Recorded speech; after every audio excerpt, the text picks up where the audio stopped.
नाम गुम जाएगा, चेहरा ये बदल जाएगा।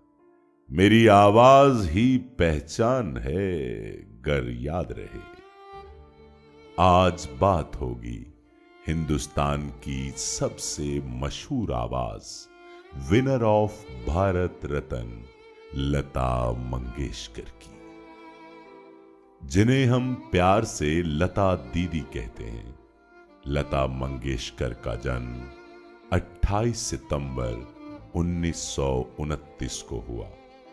उनके वालिद का नाम दीनानाथ मंगेशकर था, जो कि खुद एक जानी पहचानी हस्ती थे। नाटक हो या संगीत, वो दोनों में ही अपना एक अलग मकाम रखते थे। ये किस्सा काफी मशहूर रहा कि शुरू में लता मंगेशकर को संगीत नहीं सिखाया जाता था। उनके वालिद के अपने दौर में बहुत चर्चे थे।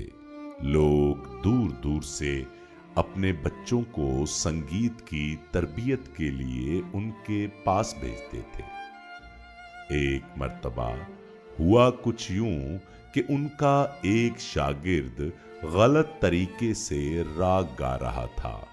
लता जी के वालिद शागिर्द को ये कहकर उठ गए कि अभी तुम्हें काफी परीक्षा की जरूरत है, ऐसे ही गाते जाओ जब तक मैं ना आ जाऊं।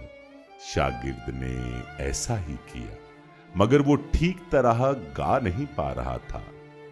तब पास ही मौजूद नन्ही लता जी ने बाबा के शागिर्द से कहा कि तुम ये राग ठीक नहीं गा रहे हो, सुनो, ऐसे गाते हैं। तब लता जी ने बहुत ही शानदार गाया और उस शागिर्द की दुरुस्तगी की। लेकिन इस दौरान लता जी के वालिद भी वहां आन पहुंचे और वो ये सब देखकर हैरान रह गए।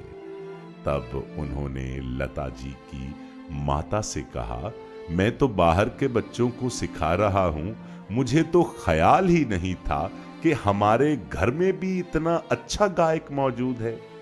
और फिर उस दिन से घर में ही लता जी की संगीत की शिक्षा शुरू हो गई। बहुत छोटी उम्र में ही लता मंगेशकर अपने पिता दीनानाथ मंगेशकर के साथ स्टेज पर परफॉर्म करती थी। एक मर्तबा हुआ यूं कि नाटक चल रहा था, लेकिन नारक का किरदार निभाने वाला पहुंच नहीं पाया। लता जी के वालिद बहुत परेशान थे। तब नन्ही लता ने कहा कि बाबा, कोई बात नहीं, वो नहीं आए तो अगर आप कहें तो उसका रोल मैं निभा देती हूं। दीनानाथ मंगेशकर को जरा अजीब लगा और कहा, कहां तू इतनी छोटी सी है और तू स्टेज पे मेरे साथ गाना गाएगी, अजीब सा लगेगा। तो लता जी ने कहा, बाबा एक मौका तो दें, और कोई चारा भी तो नहीं है, और वो अदाकार और गायक भी तो अभी तक नहीं आया है। आप देखना मेरी परफॉर्मेंस को लोग बहुत सम्मान देंगे। और फिर हुआ भी कुछ ऐसा ही। देखने सुनने वालों ने जी खोल कर दाद दी। लता जी की आवाज के जादुओं ने फिल्म जगत में धूम मचा दी। मगर बड़े मकाम तक पहुंचने से पहले लता जी की जिंदगी में अजीब उतार चढ़ाव रहे। उनके पिता दीनानाथ मंगेशकर, जो कि एक ज्योतिषी भी थे, उन्होंने लता जी को बचपन में ही बता दिया था कि देखो बेटी, तू आगे जाकर इतनी कामयाब होगी कि कोई सोच भी नहीं सकता, मगर उस नाम और मकाम को मैं नहीं देख पाऊंगा। और हां, तेरी शादी भी नहीं होगी और साथ ही सारे परिवार की जिम्मेदारी भी तुम पर ही होगी। नन्ही सी लता तब बाबा की बात ना समझ पाई कि उनके बाबा बहुत जल्द जाने वाले हैं। और फिर ऐसा ही हुआ। दीनानाथ मंगेशकर बहुत जल्द ही उन्हें अकेला छोड़कर इस दुनिया से चले गए। और यूं जिम्मेदारी लता मंगेशकर के कंधों पर आई। तब उन्होंने स्टेज के साथ साथ फिल्मों में भी छोटे मोटे किरदार निभाने शुरू किए। मास्टर विनायक की कंपनी में लता जी काम किया करती थी।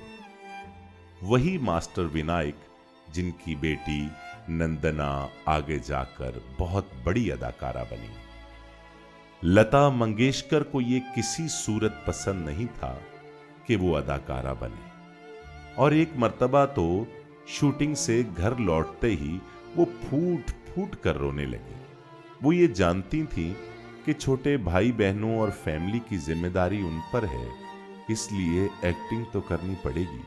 और जब मां ने पूछा कि तुम रोई क्यों, तो कहने लगी, ये बनावट मुझसे नहीं होती, मुझे सिर्फ गाना ही गाना है। किस्मत ने उनकी बात सुनी भी, मगर फिल्म इंडस्ट्री में उन्हें काम आसानी से नहीं मिला।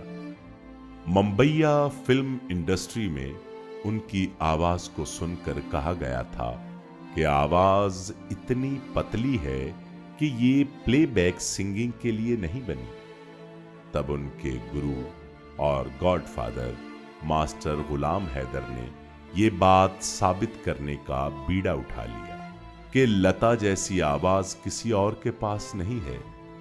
मास्टर गुलाम हैदर ने लता जी की जिंदगी में एक अहम किरदार निभाया। उन्हें यकीन भी दिलाया कि एक दिन सिर्फ उनकी आवाज ही गूंजेगी और बाकी सब आवाजें फीकी पड़ जाएंगी। फिर कुदरत ने लता जी का साथ दिया और ठीक वैसा ही हुआ। लता मंगेशकर ने एक से बढ़कर एक संगीतकार के साथ काम किया, चाहे वो मास्टर गुलाम हैदर हो या फिर नौशाद साहब, शंकर जयकिशन की जोड़ी हो या मदन मोहन साहब, मुख्तलिफ संगीत के मालिक सलीम चौधरी हो या फिर रोशन साहब। बदलती पीढ़ी में लक्ष्मीकांत प्यारेलाल और R.D. बर्मन और कल्याण जी के साथ भी उन्होंने खूब गाने गाए। लता मंगेशकर अकलौती ऐसी गायिका रही जिन्होंने कहा कि गाने की रॉयल्टी गायक को भी मिलनी चाहिए। रिकॉर्डिंग की पेमेंट के बाद भी जब तक रिकॉर्ड बिक रहा है, उसकी कमाई का छोटा सा हिस्सा गायक के हिस्से में भी आना चाहिए, और फिर उन्हें रॉयल्टी मिली। हालांकि कई प्रोड्यूसर्स ने उनकी मुखालफत भी की। राज कपूर साहब ने यहां तक कहा था कि मैं तुम्हें रॉयल्टी नहीं दे सकता, मैं यहां पे बिजनेस करने आया हूं। और तब लता जी ने जवाब दिया था, राज साहब, अगर आप बिजनेस करने आए हैं, मैं भी फिल्म इंडस्ट्री में हूं, रानी बाग में घूमने नहीं आई। और फिर लता जी ने अपनी बात मनवा ही ली।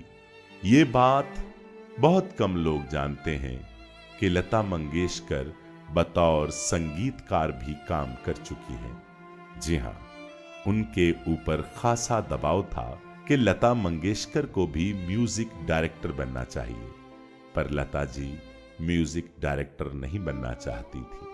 मगर उन्होंने एक काम किया, और वो ये कि उन्होंने नाम बदला और म्यूजिक को डायरेक्ट किया। मराठी फिल्म थी राम राम पाहोना, और बतौर म्यूजिक डायरेक्टर लता जी ने अपना नाम आनंद गहन रखा। और ये राज भी तब खुला जब एक अवार्ड फंक्शन में अवार्ड के लिए बार बार आनंद गहन को बुलाया जा रहा था, मगर वो वहां मौजूद होते हुए भी स्टेज पर नहीं आ रही थी।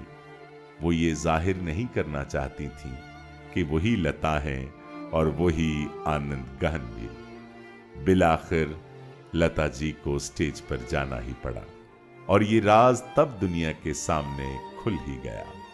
ये बात भी बड़ी मशहूर थी कि 1960 के दौरानिए में, जब लता जी का कैरियर बहुत ऊपर जा चुका था, कहा जाता है कि उन्हें कोई बहुत धीरे से जहर दे रहा था।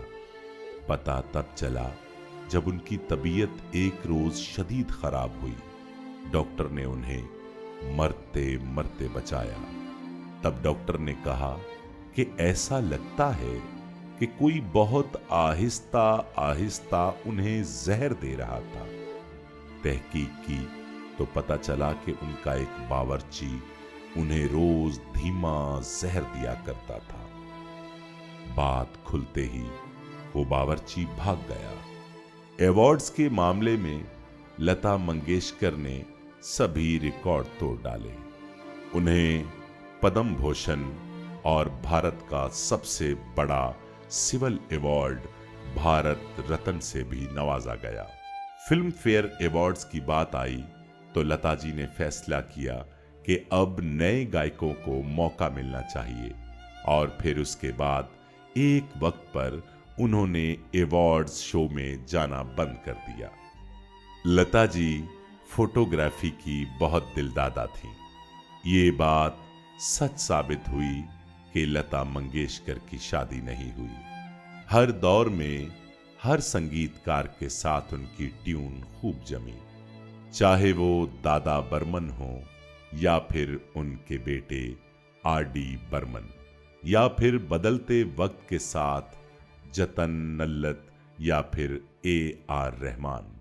ये बात भी बहुत मशहूर थी कि लता जी सिर्फ गाने के लफ्ज सुन के ही उन्हें रिकॉर्ड करवा देती थी। गजल हो या फिर रोमांटिक गाना, दर्द भरा गीत हो या फिर सपनों भरा, हर जज्बात को लता जी की आवाज मिली थी। लता मंगेशकर ने हर दौर में अपनी आवाज से सभी का दिल जीता था। दुनिया में बहुत कम गुलूकार आए जिन्होंने 7 दहाइयों तक गीत गाए हों, और लता मंगेशकर उन्हीं में से एक थी। क्लासिकल गुलूकारी का ये मुकम्मल जहां आज बरोज 6 फरवरी 2022 को हमें अकेला छोड़कर इस जहाने फानी से कूच कर गया।